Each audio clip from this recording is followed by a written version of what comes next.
welcoming Warren Michael to the stage here to say a few words, and then we'll get into our Q&A period for about 10-15 minutes, and then we'll have a meet and greet and photo opportunity area over here with the boys and the trophies in the VIP area. And thank you to the franchise for hosting this for us.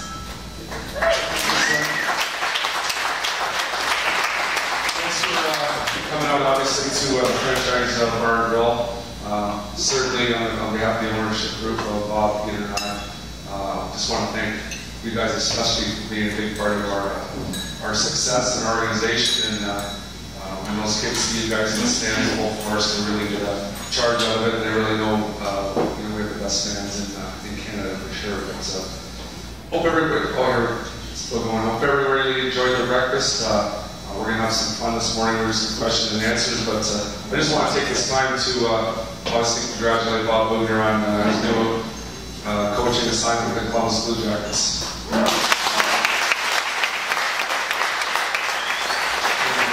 also, obviously, welcome our new head coach, Bob Jones, who's going to do a hell of a job for us too.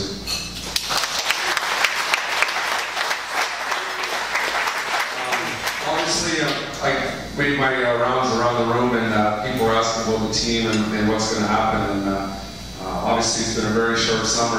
Not that I would take it every time, but it's hard to believe we're going to start in 10 days. But I think we're going to have a real good club. We're going to be competitive, and like we said all along, I think it's got a lot to do with Cam Fowler and Ryan Ellis and Mark Cannon to come back. So we're really excited and thrilled about Jack Campbell in the net.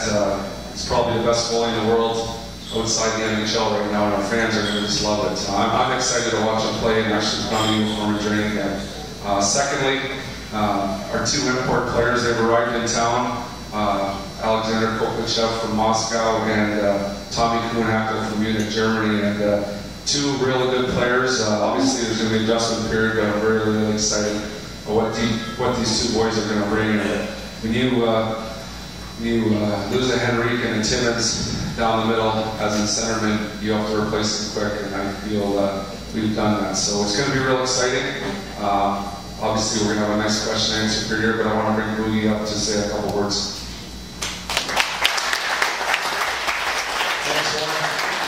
Again, I just wanted to reiterate what Warren said. We obviously can't do what we do without your support, especially at the bottom suite level and the suite holder level. The people in this place here today are obviously a huge part of what we're trying to do and the importance of our organization. So thank you for showing up this morning, and thank you for all your support. Give yourselves a round of applause, please. I've gone around town the last little while since I've taken the Columbus job. People keep asking questions, what changes from an organization standpoint, and really nothing changes. I think Warren and I will still be doing the day-to-day operations. I'll be back once a week to check in with the guys. Obviously, the team's in great hands with the coaching staff over here. I don't think the philosophy changes very much, and we're still going to develop players and try to win championships. Obviously, there's going to be some peaks and valleys, but nothing changed from the ownership standpoint and the hockey department. So I don't know if Jonesy and Smitty want to come on up. I'm sure thanks for the news. We brought on a third guy. His name's Dave Matzos. He's moving to town this week. And he's actually my brother-in-law. I played junior with him, and he's won a lot of championships himself as a player and as a coach over in Europe. Very qualified. He's excited to get started with us, another young guy, and I think he's going to specialize in working with young players. So anyways, thank you for coming out this morning. We just wanted to say hi, have a coffee, have some breakfast with you guys, and again, say thank you very much. So I'll turn it over to Smitty or Jonesy here. I'll go first here. I just want to say thank you for coming out. Obviously, it's a big part of our team is the fans and you people behind us. This year, we don't know which way we're going to go, like Warren said, whether we're going to get guys back and go try and win another one, or whether we're going to go young. So if we do go young, bear with us. For those of you who remember some of the lean times at the barn, we're going to make these kids players and make everyone even proud down the road. Give us a year or two to get these kids rolling. But one thing we'll guarantee is we're going to work hard every day, and as anyone knows, the Spitfires, we're never going to get pushed around. So, but these kids will be good before you know it, and they'll become the next Henriques and Englishes of the world right in front of you. And that should be exciting just as much. So thank you very much for coming out here today.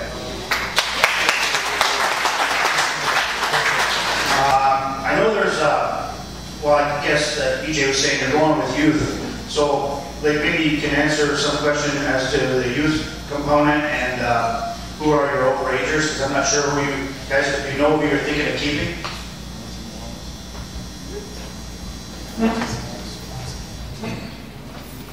Well, I guess our overages as we stand are Wallace, Passing, and Johnson.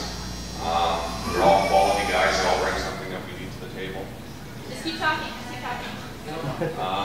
On the youth movement, we're kind of in the wait-and-see mode. We have to see who's coming back from NHL camp, like Warren touched on, and if we get those guys back, maybe we make a run at it. If not, then we're probably going to go young. I think also on the youth movement, I think what you're asking is who the young guys are going to be, kind of thing. We don't know who they're going to be, because if we do decide to go young, obviously Warren's going to start moving some of our older guys out and bringing in new young guys. So it'd be another team's first round pick, say, who's 17 years old. And I think that's a lot of teams build. So we don't even know who these young kids are going to be. We have some here already, obviously, with the young Russian boy. But I think we're going to find out and see here before January exactly who these young kids are. And I'm sure Warren's going to do a great job, and he's going to be some of the best young guys in the league. And also, if I could make a comment on that, I think no one wants to really go into a huge rebuilding mode. We like to call it, we like to reload. And I think if we make sure that we keep the right amount of veterans around with the young guys and take them as long as we can go. I mean, we want to be loyal guys, and we want to have your players remain here, but it is a business. And I think the reason why we went to World Cups is because the first year we owned the team, we did trade a lot of the older guys, we brought young guys in. We didn't win a lot.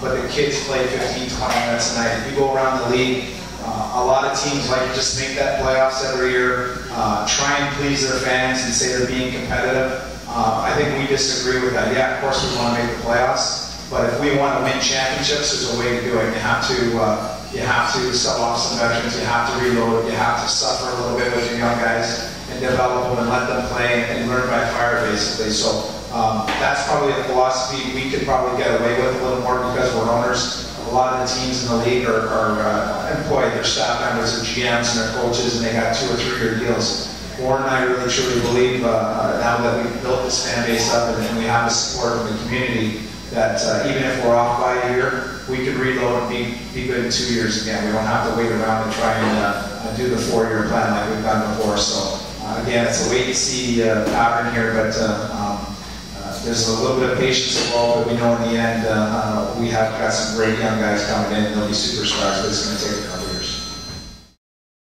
When it comes to a player like a Russian kid, Kovachev, what goes into enticing him to come to Windsor, to leave Russia behind and all that? What do you guys do on your part to get somebody like that over here? Just to take it back, first year we were trying to get imports, and when the Spitfires historically before we bought the team weren't really active in acquiring imports, but we were. And we, like I said earlier, we don't care where you're from, we need good players. So we were able to, lure the likes of Lockdown, when we got him and Bailey left, he came in, it was a godsend for him to come in and panic. He started well, but he was a little bit upset about ice time. We moved him, we got Grubauer and went on the World Cup. We traded Grubauer, now we have Kovachev. But the first thing is the reputation of the team. Some of these kids are over there. They know the Canadian Hockey League were, the best teams where they get treated well. In this particular case with Kovachev, everyone knew who he was. He led the tournament scoring, the World Under 17, and the demand was high on him. But I had a little help with an agent friend of mine. He kind of hit him, and we picked 24th, I believe, because of the Grubauer trade. And, he wanted to come to Windsor. He had the father in Moscow would call Lockdown's father, and they see that he won a World Cup. They see the success. They see clips of the World Cup, the new building. Word gets around not only in Ontario and North America, but also in Europe. So that kind of happened through an agent, and obviously we're thrilled to death. I mean, I think if you did the import draft over, he'd probably be, maybe 4 or 5 overall. So we're very lucky to get him, and I had to move Grubauer before that date to get that pick to select him, which is okay because Jack Campbell's on deck. So, but just reputation and the agents trusting you, trusting the coaching, knowing it's a great city. A lot of the Europeans don't like to go to the West because the travel is so tough, as well as Quebec, and they also look at the NHL draft and see the Spitfires that are going on to the next level. Hope that answers your question.